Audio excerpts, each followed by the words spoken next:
नमस्कार मित्रांनो, माझं नाव प्रमोद मोहिते. माझ्या चॅनेलवर आपल्या सर्वांचे स्वागत आहे. आजच्या व्हिडिओमध्ये आपण पाहणार आहोत की पीटीचं चलन कसं डाउनलोड करायचं विदाऊट लॉग इन, किंवा तुम्हाला जेव्हा तुम्ही पेमेंट करत होता तेव्हा तुमचं चलन डाउनलोड झालेलं नसेल किंवा काहीतरी एरर आलेलं असेल तर ते पुन्हा कसं रिप्रिंट करायचं किंवा कसं डाउनलोड करायचं हे आपण या व्हिडिओमध्ये प्रोसेस बघणार आहोत.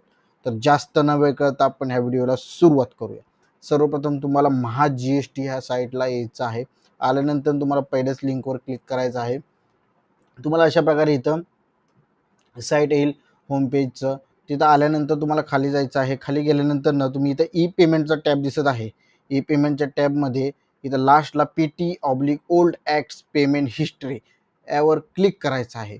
सपोज जर तुम्ही ग्रासनं पेमेंट केलेलं असेल तिथं तुम्हाला ऑप्शन येतात. त्या दोन्हीपैकी तुम्ही कुठल्या ह्यानं पेमेंट केले तुम्हाला माहीत असलं पाहिजे, तरच तुम्ही चलन डाउनलोड करू शकता.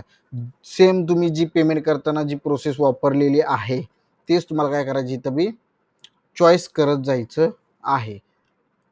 आता तुम्ही इथं बघू शकता. इथं तुम्हाला आता आपण सपोज मी जी काही पेमेंट केलं होतं ते SBI ई-पेने केलं होतं. लोकेशन तुम्ही जी काय तुमचं असेल XYZ ते तुम्हाला टाकायचं आहे. पुणे काय XYZ जे असेल ते तुम्ही जेव्हा चलन पेड करताना जी माहिती भरली होती तेच सेम माहिती तुम्हाला इथं काय करायची एंटर करायची आहे. आता इथं तुम्हाला TIN/PAN/10 आता तुम्ही जी पेमेंट करताना तुमचा प्रोफेशन टॅक्स नंबर असेल तो टाकला असेल तर इथे तुम्हाला प्रोफेशन टॅक्स नंबर टाकायचा आहे.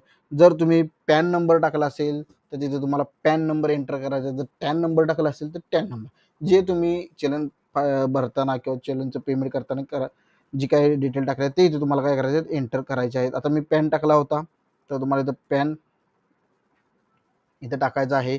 त्याचबरोबर तुमची अमाऊंट किती होती ते टाकायची आहे. त्याचबरोबर कोणत्या मंथमध्ये भरलं होतं ते टाकायचं आहे.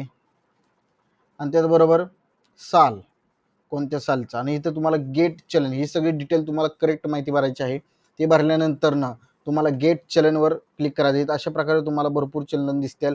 इथं गेट स्टेटस आहे. तुम्ही जेव्हा क्लिक केलं तर तुम्हाला एरर येईल की ते काय झालेलं आहे, ट्रान्झॅक्शन फेल झालेलं आहे.